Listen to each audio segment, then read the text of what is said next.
And for the first time, there was a new school of thought that was chemically induced that made people question the very society they lived in.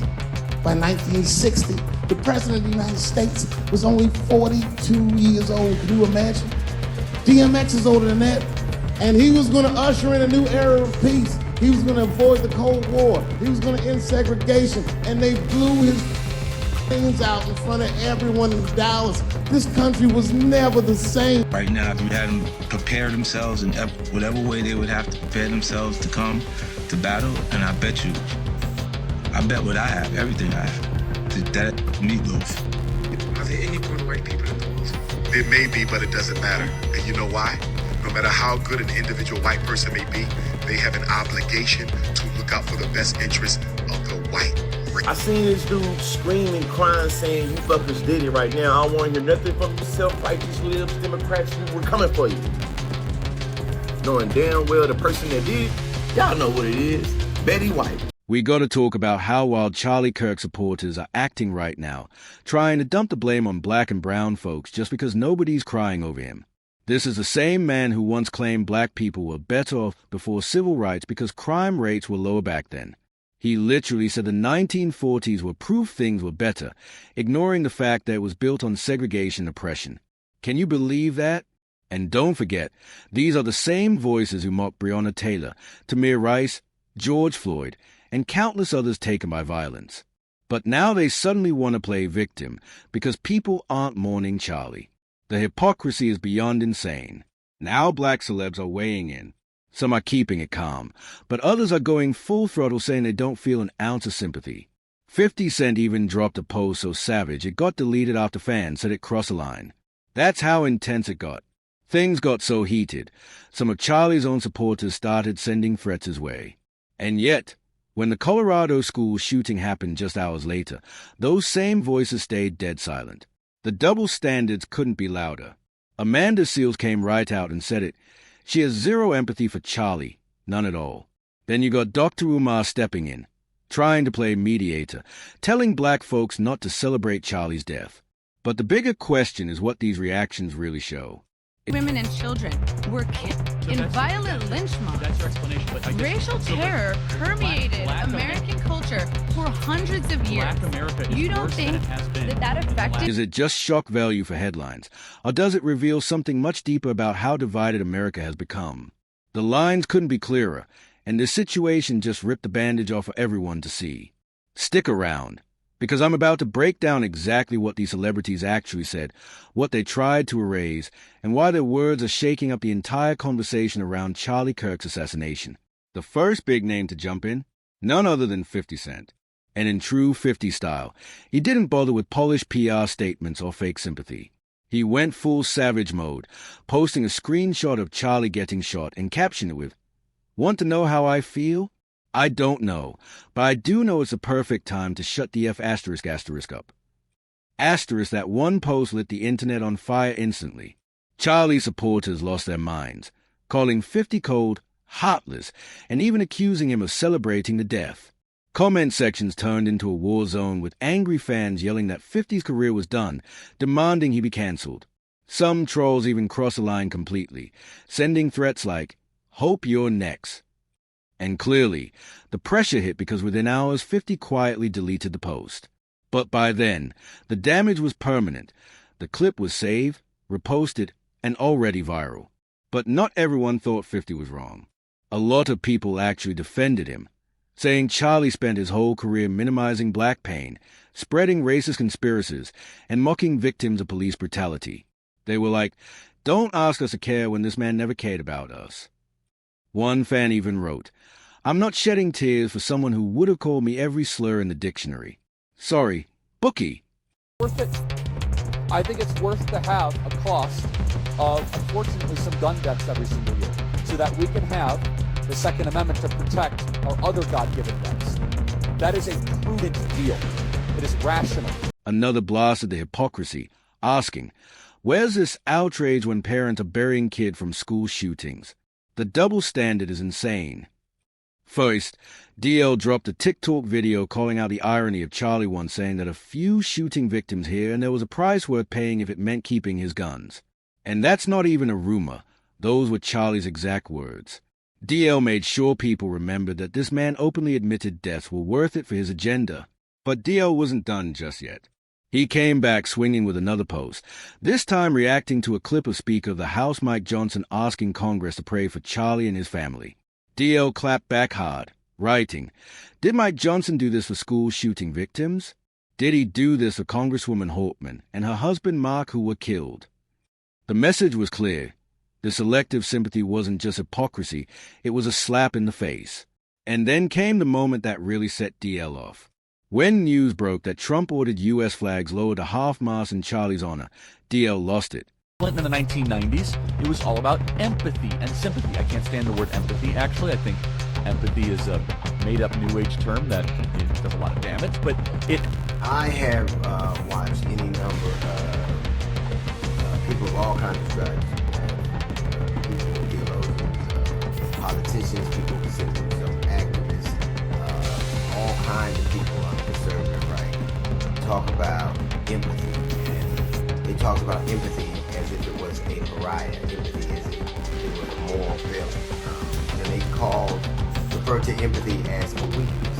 And it's interesting that they would call themselves Christian and be anti-empathy, because that is the tenet, core tenet of Christianity. So that is being a Christian without the empathy is like being a sushi chef without fish.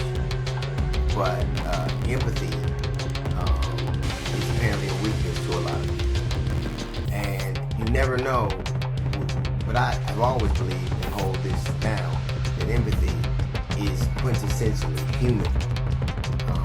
Human. It is the core of humanity. It certainly is the core of Christianity. You call yourself Christ-like. But how is it that you can despise it? You think it is a weakness, that you think that people are susceptible to it, like it's a cold or the flu, and that you despise empathy, but would like it for someone who you love is hurt or killed. We can either decide to be human and empathic, whether we relate to, like, or understand a person or not. But in America, nothing is more American. Nothing is more quintessentially who we are than violence against people we disagree with, and then having a lack of empathy that we don't relate to. We don't like them. They don't look like us. I don't know how you can be a Christian nation and call yourself Christian and so diverse Christianity, but only be empathic when they think. That's not Christianity. That's not humanity. That's tribalism. He reminded everyone that Trump didn't even do that when the Pope died, but suddenly Charlie Kirk gets a tribute? The outrage spilled all over his feed. DL pointed out how flags have never been lowered for innocent kids massacred in classrooms or even for Congresswoman Holtman. Yet somehow, Charlie got that honor. Is Charlie Kirk's death tragic? Sure. But does it really call for a full-blown national ceremony? You already know the answer. DL wasted no time pointing out another layer of right-wing hypocrisy. This is the same crowd that always preached empathy as weakness, yet now they're demanding the whole country show sympathy for a man who literally mocked the word empathy, calling it fake and made up. The irony couldn't be louder. Then DL came back with even more heat, dropping a video compilation titled Hate and Bigotry, Charlie Kirk's Real Legacy. And he wasn't playing. The clip showed Charlie in his own words, denying George Floyd was killed by police, defending Derek Chauvin, and calling for his release. DL made sure nobody forgot the receipts, putting Kirk's real legacy front and center. It was raw, it was brutal, and it was impossible to ignore. But DL wasn't done shaking the table. He hinted at something even darker, a possible cover-up. He reminded everyone how when Trump got shot, the right immediately screamed radical left, only for it to turn out that the shooter was from their own side. DL's caption drove it home. When you point one finger at somebody, there's three pointing back at you. He wasn't cheering the tragedy. He was exposing the double standards in real time. Of course, Kirk's diehard fans lost it. They accused DL of deflecting from the tragedy, making excuses for the shooter, and disrespecting Charlie's memory. But plenty of people agreed with him, saying Kirk supporters were just hunting for an excuse to ignite a race war. Black folks refusing to play along only made them angrier. The divide was loud, and the outrage wasn't letting up. And DL wasn't the only one catching the smoke. Amanda Seales lit up her Instagram Live and made it crystal clear she wasn't about to fake any compassion for Charlie Kirk. When people in the comments tried pressuring her, she clapped back. Charlie didn't believe in empathy. He called it made up. He said people had to die to protect guns. Why would I fake sympathy now? Her words hit like a hammer.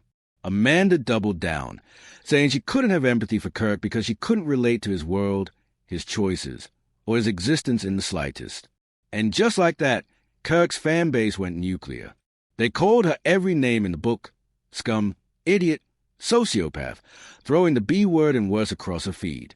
Even some black men on X piled on, while white conservatives ranted she should lose her citizenship or be deported. The hate was nonstop. But Amanda wasn't alone.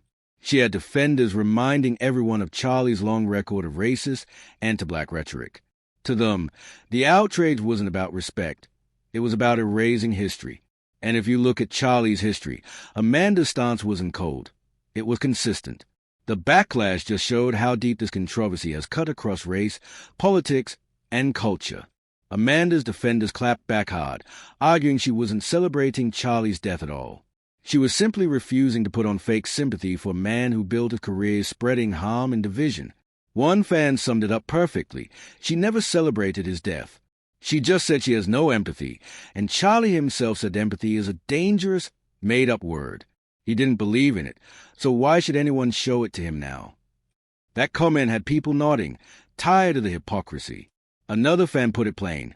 Yes, it's sad he was killed, but does everybody have to care? No.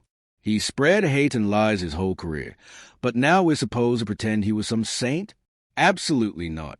I'm not celebrating, but I'm not mourning either, and that doesn't make me evil. Others praised Amanda for keeping it too real. One even compared her to Malcolm X, saying the media hated him too until people finally started listening. That comparison lit up the comments. The love didn't stop there. One fan dropped the ultimate salute, writing, "I didn't know what Amanda was really about, but salute to this woman from across the world. She's realer and braver than your fave rapper, and your fave rapper's fave rapper." That comment set the tone for her supporters. But while Amanda stood on fire, Dr. Umar Johnson took a different lane. And let's just say, folks were not here for it. Instead of coming with the same raw energy, Umar decided to lecture black folks about their reactions. He posted a long IG statement saying he would never celebrate anyone's death, even an anti-black bigot like Kirk. He said he wouldn't ask the community to mourn, but also warned that celebrating killing was unacceptable.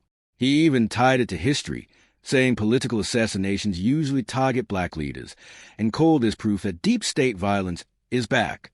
But the backlash was brutal. His followers weren't buying it, accusing him of moralizing when nobody asked. One person even snapped under his post, "I wonder if you'd write this if it was you who got shot." Others said Umar completely missed the point, because nobody was out here cheering. It was about refusing to mourn. One fan went nuclear, writing, 50 lashes for you, Umar. You think non-black folks would post this for you? Stop giving energy to vampires. The internet was on fire. And let's be real, the chaos is only getting worse. The cold truth is whoever pulled this assassination got exactly what they wanted: division. America feels more split than ever, and every reaction proves how violence gets weaponized to pit people against each other. Politicians, celebrities, and everyday folks are all playing into it. Which leaves us with a question. Are we capable of seeing the bigger picture, or are we too divided to realize we're all being played by the same puppet masters? So, before you dip, make sure you smash that like button, drop your thoughts in the comments, and hit subscribe to Drip Z so you don't miss the next breakdown. Share this with somebody who needs to hear it. Because trust me, this saga is far from over.